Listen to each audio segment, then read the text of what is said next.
lance da... Porque assim, quando a gente tá falando de corrupção, a gente tá falando do político, nesse caso, e estamos falando também da empresa das empresas que o corrompem e tudo mais.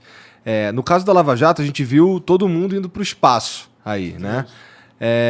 Mas também a gente viu que essas empresas, assim, a instituição acabou indo para o espaço também, não só o cara que era o corrupto, cara. Tinha como salvar a empresa de ir à falência, ou não teve jeito, isso foi causa do, sei lá, foi uma coisa tão enfiada nas entranhas da empresa que não tinha jeito. Por que essas empresas acabaram indo para o espaço? Não, essa é uma excelente pergunta, né? Porque tem muita mentira em relação a isso.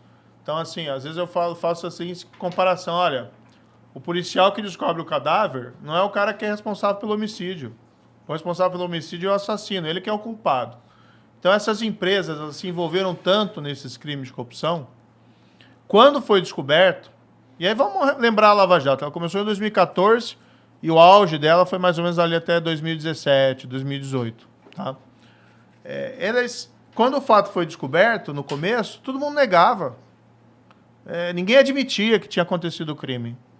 Algumas dessas empreiteiras que pagaram suborno foram admitir e buscar as autoridades para fazer o acordo de colaboração, tá? Em 2016, em 2017. Nossa. E nesse tempo ficaram sangrando, né? Porque você fica em toda aquela exposição, né? Ao invés, se elas tivessem, desde o primeiro momento, que é aquilo que eu falei, o que acontece hoje? Se a empresa acontecer algo errado, e pode acontecer.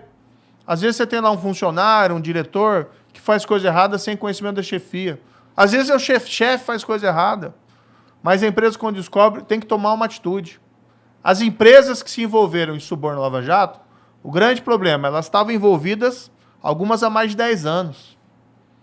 Teve empresa lá que pagou suborno, não só aqui no Brasil, mas no mundo todo.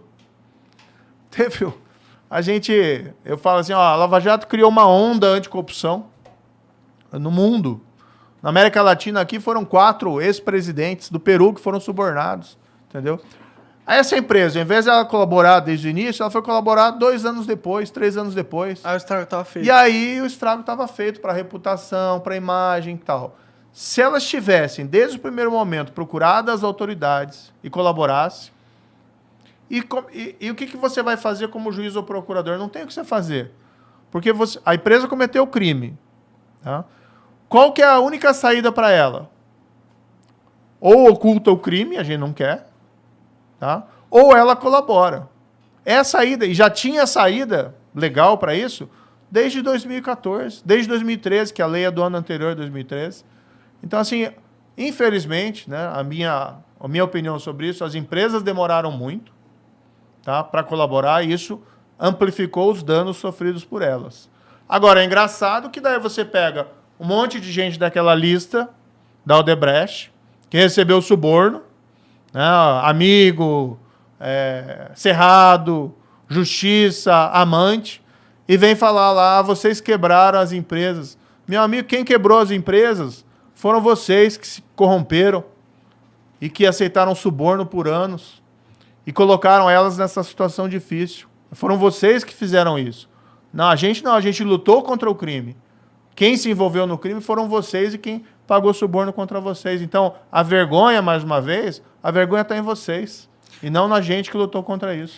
Pra mim essa é a mesma lógica do cara que falou que, tira os doleiros porque senão vai afetar o câmbio da investigação. Não, mano, você não vai deixar de investigar ou punir uma empresa porque vai acabar com a empresa, né? Tipo, e outra, a empresa, se ela acabou por causa de um escândalo de corrupção, a culpa é dela, foi o que você disse. Eu realmente nunca consegui entender esse argumento, entendeu? Não faz muito sentido, na minha opinião. Você acha que faz sentido? Não, eu tô perguntando pra eles se tem algum jeito de fazer sem Mas você acha que faz sentido? Com a empresa. Eu vejo que eu conversando com uma das críticas que você recebe, que eu vejo, é justamente essa, que você destruiu as empresas. Não, mas isso é bobagem, né? Veja, o grande problema é que a gente teve um desenvolvimento econômico, principalmente durante os governos do PT, baseado em corrupção. Então, o governo era movido à corrupção, mensalão, petrolão. E do outro lado, você tinha o setor privado, a empresa, ao invés de investir em tecnologia, em produtividade, em eficiência, o que ela investia? Vamos ficar próximo do presidente. Do governo. Vamos ficar próximo do governo. Aí faz com que a empresa perca eficiência. Ela tenha uma vantagem na competição natural das coisas, mas artificial. E aí, quando estoura o problema, e ela não pode mais se valer disso, ela começa a ter dificuldade. Agora, como ele disse, não tem uma saída. A única saída é a lei. Né? E o que as empresas tinham que fazer? Procurar as autoridades desde o primeiro momento e colaborar. Não podia simplesmente o ministério... a empresa é grande, então vamos virar o rosto para o lado. Ou o juiz dizer, a empresa é grande, então esquece que teve corrupção. Você tem que tirar as consequências legais. Mas todas elas tinham, desde o primeiro momento, a possibilidade de evitar, de minorar os danos, de evitar multa. Por que elas tinham que fazer? Dizer, abandonamos esse passado criminoso e vamos colaborar. Algumas fizeram, mas demoraram muito. Entendi. Uma outra crítica que eu vejo muito fazendo isso é que você é um agente da CIA. Isso eu não posso falar. Então, essa ótima. Tem cara de agente da CIA. Toda agente da CIA joga flip com a mão trocada. Talvez seja a explicação. Né? Não, acho engraçado que eles inventam um monte de maluquice, né? Teoria da conspiração. Aí eu sou um agente da CIA. Aí eu sou um empregado da Globo. Né? Eu fico, às vezes, brincando, eu queria ter esse contra-cheque, viu? Agente da CIA, agente da Globo, enfim, né? Mas tudo isso como eles não têm como justificar? Qual que é a história toda? A corrupção foi real. Foi. A Lava Jato identificou. Ninguém nega isso. Né? Então, assim, podem criar as maluquices, as pessoas sabem que a corrupção estava lá, o dinheiro foi devolvido, né? Bilhões de reais foram recuperados pela Petrobras. Isso aí não é...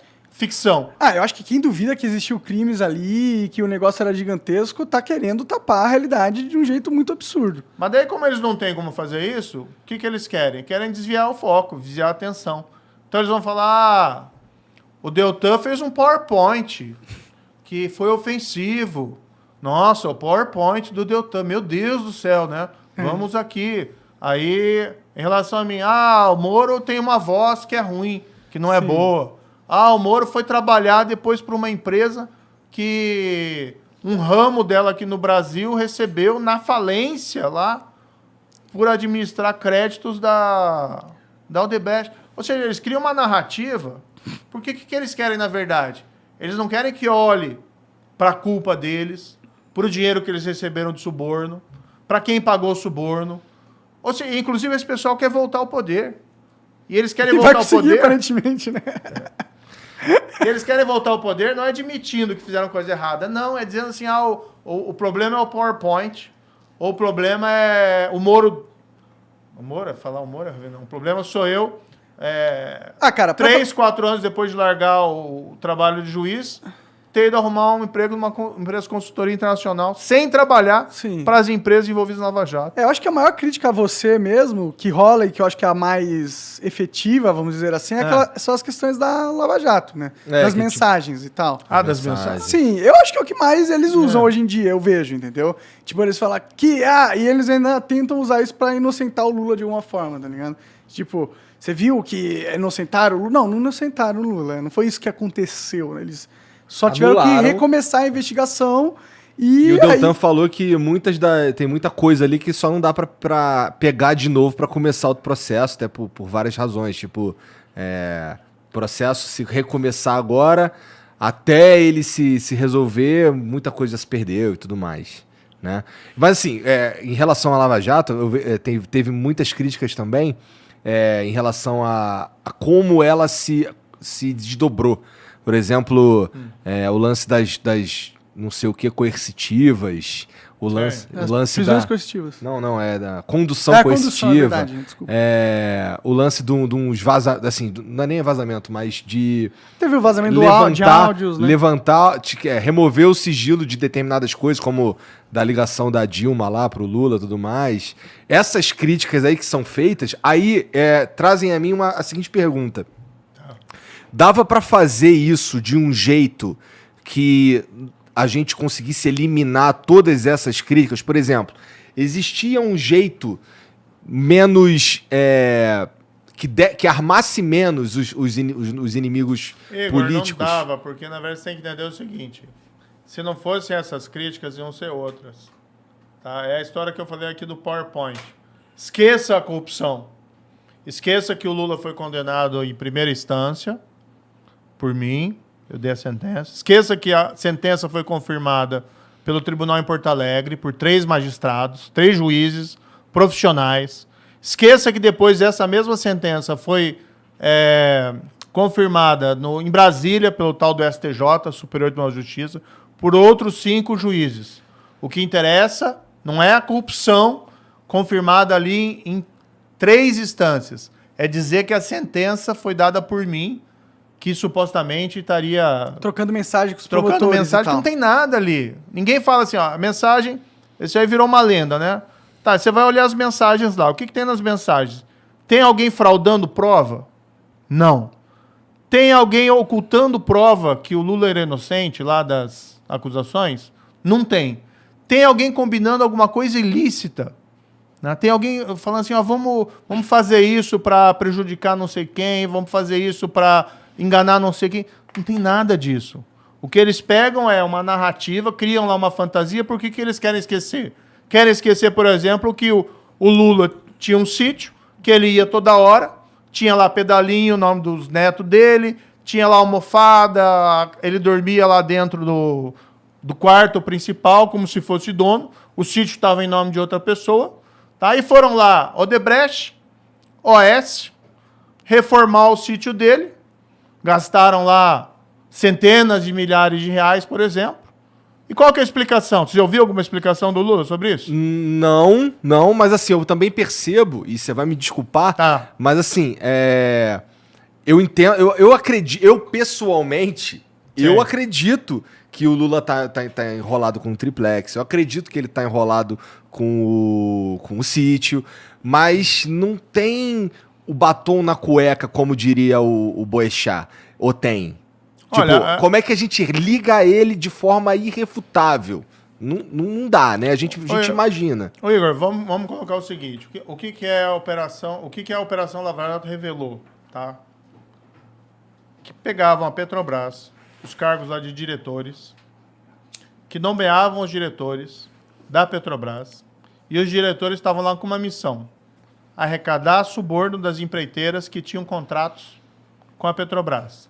Para quem que ia esse suborno? Tá? A ideia originária era que esse suborno fosse para os partidos, para financiamento ilegal, tá, de eleições, e fosse para enriquecimento ilícito dos políticos. E aí você tem, segundo lá está nos autos, as condenações, segundo lá declararam os colaboradores, os criminosos arrependidos, ia lá principalmente para o PT, para o PP, para o PMDB, mas tinha outros partidos também que receberam, políticos ali que receberam. Tá? Isso está na sentença, isso tem documento, não é só palavra de colaborador, está tudo lá documentado. Isso aconteceu por uns 10 anos. Durante qual governo? Governo do Lula, do PT. E foi ainda parte do governo da Dilma. Diretores nomeados por quem? Diretores nomeados pelo Lula. Tá? Ou seja, teve todo aquele esquema criminoso que hoje resultou já 6 bilhões de reais, tá, recuperados pela Petrobras, naquele esquema de corrupção. 6 bilhões de reais. Tá? E assim, quem que é o responsável por tudo isso? O juiz e o procurador do PowerPoint. Né? Enfim, né, eu acho assim, é querer muita ingenuidade nossa. Até porque você nunca viu. Você já ouviu o Lula falar assim, puxa, eu errei na nomeação. Eu reprovo o comportamento... José Dirceu foi condenado. Tá? Foi condenado tanto no mensalão, que é aquele caso julgado pelo Supremo, que teria recebido lá suborno, ou participado do esquema de suborno. Foi condenado na Operação Lava Jato. Foi descoberto lá que tinha um dos diretores da Petrobras, tá, que parte do suborno encaminhava para ele, tá? Isso foi utilizado lá para comprar imóvel, para reformar imóvel dele. Isso está documentado. Isso foi confirmado em sentença de primeira instância. em sentença de apelação lá do Tribunal de Porto Alegre. Ou seja, você tem as provas ali, entendeu? Se eu vi alguma vez o Lula falar assim, puxa, o José Dirceu fez coisa errada, ele não está mais do meu lado. Ele não participa mais aqui do PT. Ele vai ser expulso do PT. Você já ouviu alguma coisa assim? Não.